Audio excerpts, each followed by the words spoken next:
Hey, what's up, everybody? Welcome over to the DFS 5-pack. I think we're all happy to officially announce today, the 23rd of July. It sounds like the first game might get postponed as a possibility, but we're going to get at least one baseball game today. Real sports are back. I know you and our website designer, Landon, have been messing around with the LOL, League of Legends, like esports type of stuff. But for the sports fans down there and for baseball guys like you, this is just a great day. It's an absolutely beautiful day. We talked about it a little bit before. There is weather concerns in Washington, but you got to believe they'll do whatever they can to get the game in. So it's exciting for sure. A mini 2-game slate to start, almost like an appetizer, and then we get the big boy tomorrow. So I'm hyped for tomorrow, bro. Yeah, it is the amuse-bouche of the meal today. We're going to hit it up with a couple, hopefully a 2-game slate. Matt and I were just talking before we got on here, guys, and if we get some starting lineups and the weather seems like it's going to cooperate, we'll do a quick recap video of the 2-game slate. We'll touch on overlay and Draftkings. If it looked like that one's postponed or we don't get any new videos, just check out the overlay and the DK information based on what we put out yesterday or 2 days ago. It's been out there for a couple of days. I see there's about 600 people that have watched it already, so most of you guys are probably been in on that. But we'll do a recap video if it feels like it's worth the effort. If it's not, we got that stuff out there already. Baseball's coming, so we got plenty of time for all of it now. So, speaking of which, overlay, we covered this yesterday. They got baseball slates starting as early as today. Again, we'll have to watch for weather. Nobody here can control that. They got their NBA stuff already out for next week. We will continue to cover these guys on a daily basis. Go 12-0 on the $22 jackpot today. The top prize is $16.40 for the perfect 12-0. Otherwise, you still get 9 times your buy-in for finding a way to finish in the top 10%, which, currently that looks like, top 3. But by the time this thing fills up, or not fills up, but progresses throughout the day, you guys can get the simple math on that one. We'll continue to break this stuff down on a daily basis. We'll continue to be playing ourselves. Much love to guys like Ryan Monks and other customers who have been playing in here every single day and having a lot of success. I know Ryan was telling me he had a lot of success on the golf side of things too, which they continue to drop. So a lot of things to be excited about. Now, Matt, if I pull the presentation up because Skype switched some things, are you seeing this or is it still sitting on overlay? It's still sitting on overlay. All right, let's try something different then. I think if we do stop sharing, screen share. Oh boy, all right.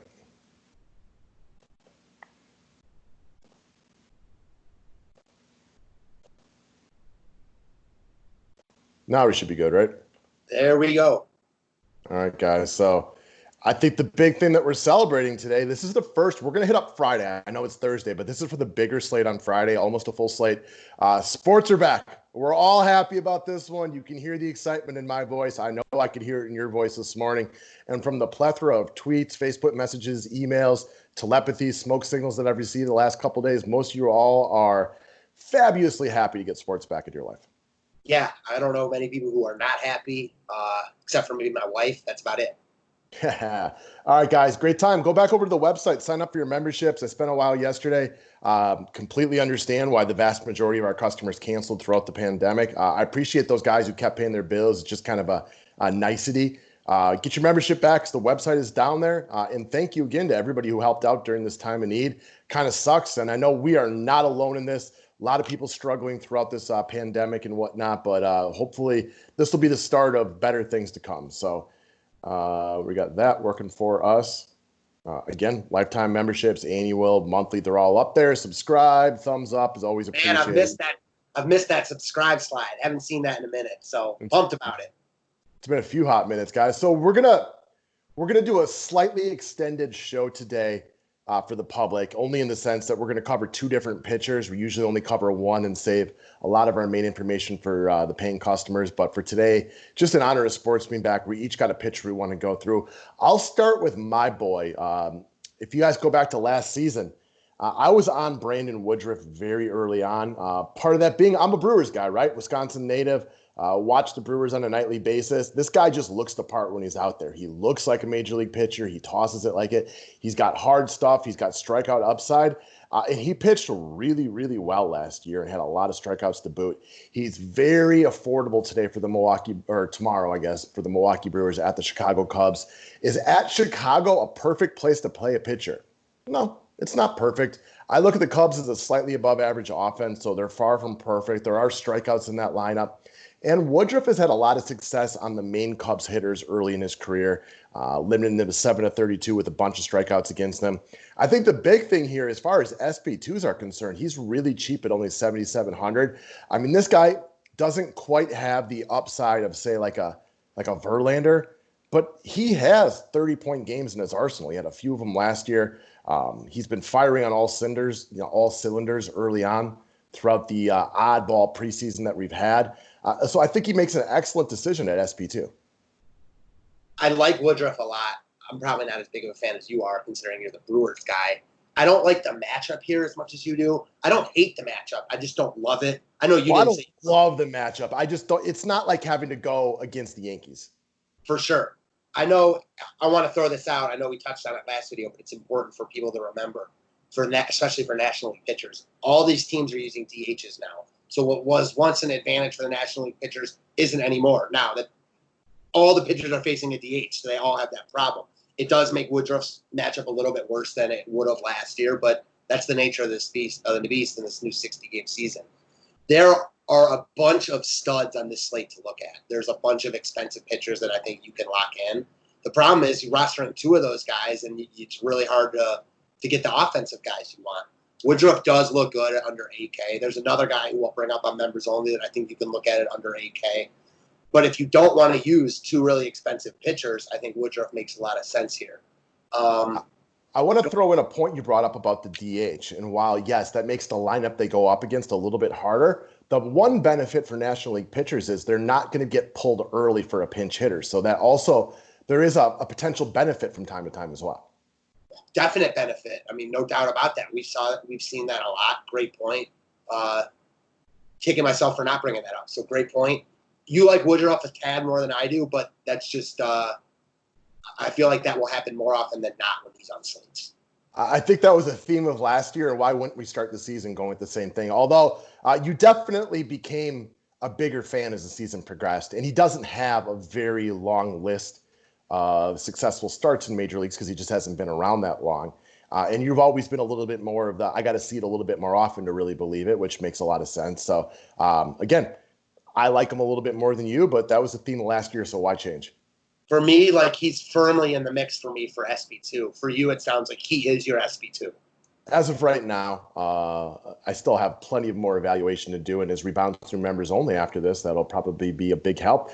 I mean, just like you guys, I'm getting up to speed here on this as well. You know, it's been a weird, preseason. Obviously, we had a major delay with COVID and everything like that. So nothing about tomorrow is traditional. Nope. All right, so your choice for the starting pitcher you wanted to go over today. Funny, here's another guy I like more than you do, but this was your suggestion, and I have zero argument against him because he was a guy I considered bringing up as well. Yeah, it's hard not to like Flaherty here. I am a big Flaherty fan. I think you like him a little more for fantasy purposes, but I still am a big fan, so we can share the love there. For me, I know I just brought up the DH factor, and all these teams are facing a DH. The Pirates are still awful, maybe the worst lineup in baseball. Now they don't have Starling Marte, probably their best hitter for the past couple years, makes that lineup even worse. I know that there's been a lot of rumblings and rumors about starters not going the full allotment of pitches. No one really knows how much they're going to throw. Well, I do know that Flaherty tossed 92 pitches last Sunday in his last warm-up outing. So I'm pretty comfortable and confident that if he's pitching well, he's going to go deep into this game. The Pirates suck. Flaherty is great. I'm going to pause you for a second. I love that point, and I'm with you wholeheartedly on that one because I'm not surprised by anybody getting pulled after 75 pitches, and the fact he tossed 92 the other day, I think is great. Yeah, for sure. And this one is just like it is almost to keep it simple, stupid. He's really good. The Pirates suck, and he's not that expensive at 9K. He's at home.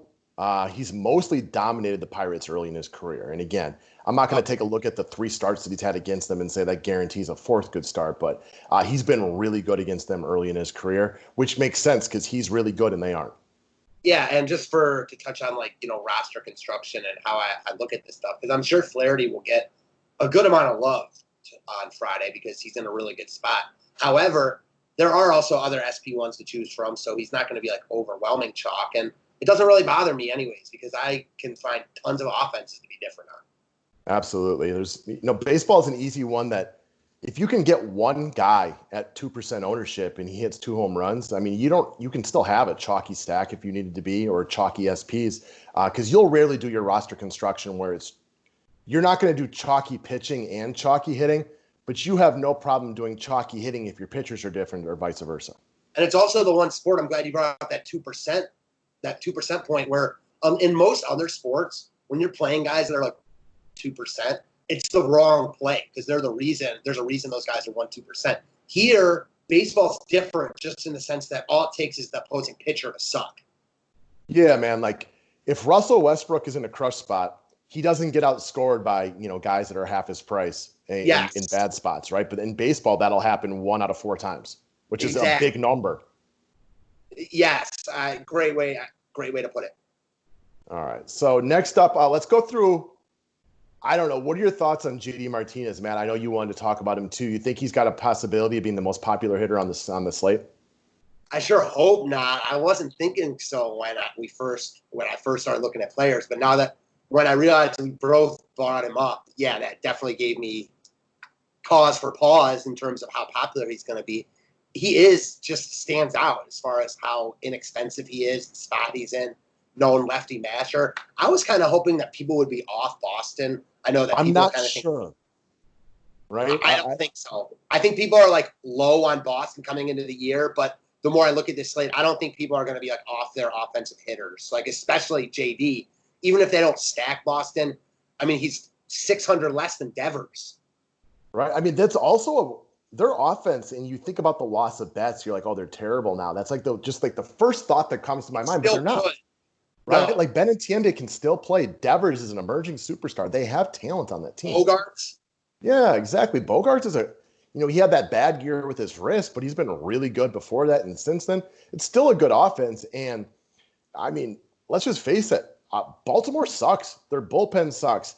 Malone is terrible. Like last year was a good year for him, and his ERA was a shade under 5. This guy hasn't had an ERA under 4.5 since the Eisenhower administration. This is a total crush spot for them at home again. And this is probably the first time in years where Boston comes in being doubted this season. Yeah, maybe they have a little something to prove coming into the year. Wouldn't be surprised at all. I think JD, going back to your ownership question, is popular, but I don't think that the rest of Boston is like that popular. They're so expensive. Yeah, I will. They'll get love because it's the Orioles, and there's a lot of good starting pitchers going tomorrow. Sure. And Malone might be the worst one on the board. So, the common sense approach to DFS, people look at the worst pitchers on the board and just go after him, which makes a lot of sense. So I think he gets plenty of love because he's also sub 5K.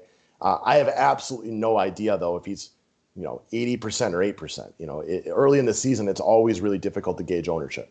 He is a guy that people like to play. I would be surprised if he's under like 25%. Yeah, he's a superstar against a crappy pitcher at sub 5K. People love like lefty mashers too. It's something people just love, and he might be the premier lefty masher. He's one of them for certain. Right. I mean, this guy's always hit lefty as well. The only reason I don't think of him as much of a lefty masher anymore is because he's developed the ability to hit against righties, but that doesn't take away against his prowess to absolutely dominate left-handed pitching. Exactly. So again, in his career off Malone, he's 6 of 18. Couple extra base hits, including 2 bombs. There really isn't any detracting points that I can take away from him. Same. Except for that he might be highly owned. And if you're playing like the contrarian method, that's that. But again, as we discussed already, you can be different with 2 other guys and still play a good player like JD. For sure. All right, next up, you wanted to bring up Marcus Simeon of the Oakland Athletics. There's so many guys on the slate today that I didn't get over to him, but after you brought him up and looking at it, this one makes a lot of sense to me as well. So one thing that you just brought up that kind of fits here, there are a lot of good pitchers on this slate. So there aren't a ton of offenses in great spots. So while Heaney is not a guy we want to, pick on, stack against, he's also not like Verlander or Flaherty, guys that we really don't want to use anyone against. Simeon is kind of... I'm going to take that a step further. He's a below average pitcher for tomorrow's slate. For sure. So Simeon kind of follows the Oakland mantra, and then he flies under the radar, much like all the rest of the A's do. This guy finished 3rd in the MVP voting last year. Had a really good season, really good against left-handed pitchers, can do a lot. We talk about these guys that can hit for power and run. I like how your second to last bullet point has that. He's very affordable at 4,300. We just talked about like Xander Bogaerts in the spot that he's in. Simeon is at least 500 cheaper. It helps on a slate like this. I don't expect Oakland to get a ton of love, and I don't want to stack them, but they've got some good right-handed hitters, and Simeon's right at the top of the list for me. And even though last season Simeon had a few more home runs on the road, he was excellent at home throughout the season, which never hurts because we're starting off this game in Oakland. Very affordable at 4,300. And that's, I think, the biggest thing about baseball. I don't like it, but we all play on the equal playing field, and that is DraftKings over-rewards home runs, stolen bases, and strikeouts by pitchers. Well, Simeon can steal bases, and he can hit home runs, and that's huge for the scoring format. Yes, it is. All right. I want to get a little bit off the beaten path with my next play. I want to talk about a guy for the Arizona Diamondbacks named Jake Lamb, who's had a really, really bad go of it over the last 2 seasons. After being an all-star 3 years ago and coming off back-to-back seasons where he basically averaged about 30 and 100, which is phenomenal, you have seen a real dip in production in back-to-back seasons, which is probably the reason that he is a guy that you can potentially put into your lineup today or tomorrow for under 3K, which would allow you to pay up at pitching a little bit more, allow you to, maybe lock in one of the elite hitters that you couldn't do before. And he's a guy who can do it. He's not an old guy where you feel like he just lost it because of age and attrition and things like that. He's just lost his confidence the last 2 years, even in the DraftKings write-up. And this is one of the few things I feel like I had heard about baseball. He reworked his swing in the offseason, and he was having a really good go of it throughout the extended and the back and forth spring break. But let's be honest, with dual position like that, this is all about the cap savings right here. You're not going to get a lot of guys with home run potential at sub 3K. And Lamb's a guy that averaged about 30 home runs for back-to-back seasons. And, I was a fan of his back then. I'd love to see him getting going against this year, but this is all about the cap space. Yeah, I mean, you had me at under 3K. This looks like a really solid punt option, especially if you want to just go start, which is a viable strategy with how many expensive players overall there are on this slate. I think Paddock is really good. I really liked what I saw from him last year, but that doesn't mean I'm afraid to use like a one-off against him. I mean, I'll use a one-off against pretty much anyone when they're this cheap and have home run upside. I mean, seriously, like I just talked about like the Verlanders of the world, and you don't really want to pick hitters out against them. Like, depending on the slate, I would use Lamb against him at 2,800. Sure, and Paddock isn't quite to the Verlander status, but I'm with you. He's a good pitcher. I also liked what I saw out of him last year. I was a fan. I have no reason to think that changes this year. So again, I'm not trying to stack Diamondbacks, Sure, but a one-off at 2,800 in an offense that's going to be pretty decent this year, I think, within Arizona. I think they're kind of a sleeper offense. So even though, again, we don't want to stack them, they do have potential. I love the idea of him only being 2,800. And again, dual eligibility just helps lineup construction. This is not a guy you just like ink in right away. This is a guy that as you're building your lineup or lineups, and you're like, man, I could really use somebody on the cheap. And for all I know, he'll be batting, in the 5-hole or something like that, 6-hole or something like that. 2,800. It's a nice one-off because don't be surprised if Jake Lamb has a bounce back year. And in a couple of weeks here, this dude's 4,500 every day. there might not be many 2,800 guys starting on Friday, and there certainly won't be many that have home run upside like this. So yes. I'm about. Yeah, exactly. All right, former All-Star. Can't say it enough. All right, Lex Down, let's move to your second guy. I'll let you take the reins on this one as he plays for your Cleveland Indians, but let's talk about your boy Jordan Luplow. So talked about the lefty mashers when we brought up JD Martinez. Well, in the same mold, not nearly as good, is Jordan Luplow from the Indians. So Duffy is one of these guys that people aren't going to use tomorrow because there's just a ton of good options. But I don't think people are going to be really over ecstatic about using Indians against him. I'm interested to see the Indians' ownership, but they are in a good spot against the guy they've had success against in the past. Luplow specifically, he's got a long ball. He's got another hit and 6 at-bats. We don't take too much from that, but we know he sees the ball decent off him.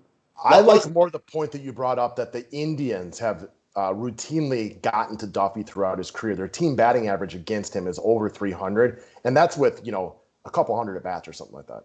Yeah, exactly. So you got to think that the Indians will at least have some success tomorrow, have runners on base, be putting Luplow in good spots.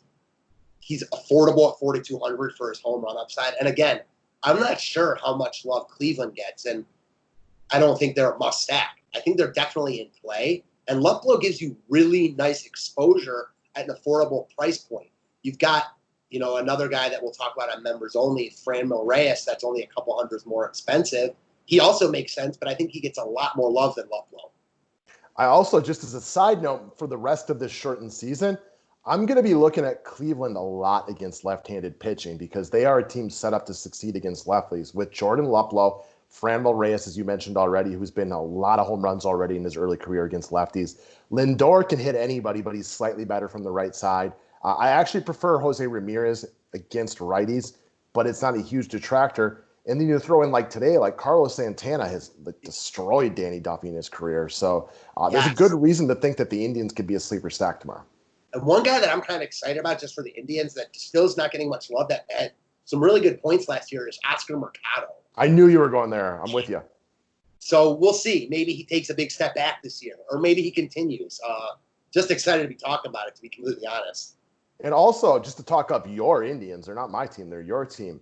They are a team that has home run and stolen base upside, which can win you tournaments. It's tough to put together, winning tournaments with teams like the Kansas City Royals, because even though they're low owned, outside of George Soler, and I know his name's Jorge, I like call him George, they can't hit a lot of home runs.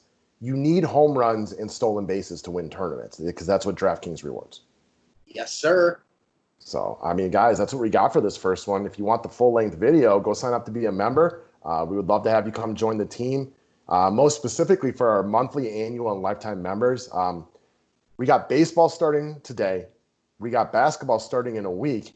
And we're only a little over a month away from the NFL. So we're going to have 3 sports going at once. We're going to be working a lot. Monthly and annual and lifetime members are going to get all the sports applicable at that time. Pinch me. I must be dreaming. Oh, man. It's just nice to have sports back. Sure is. It's nice to have some structure. Absolutely. I kind of feel like much more of an adult this week than I have in a while, where it's like, I'm a 40-year-old guy. For the last 15, 20 years, I've gotten used to waking up at 6:30 in the morning like most of y'all. In the last couple of months, like I've started to get good at sleeping past 8 o'clock. And there are days where I'm rolling out of bed at 8:39. I haven't done that in so long. And now I gotta have to get back to like the regular adult lifestyle. I woke up at 6:45 today. It felt normal. It felt good. It felt, like there was more purpose that we hadn't seen in so long. Yeah, exactly. I'm with you all the way around. All right, guys. Thanks a lot. Don't forget to click that thumbs up, and we will see you all later on today for some football chatter. Thanks, guys.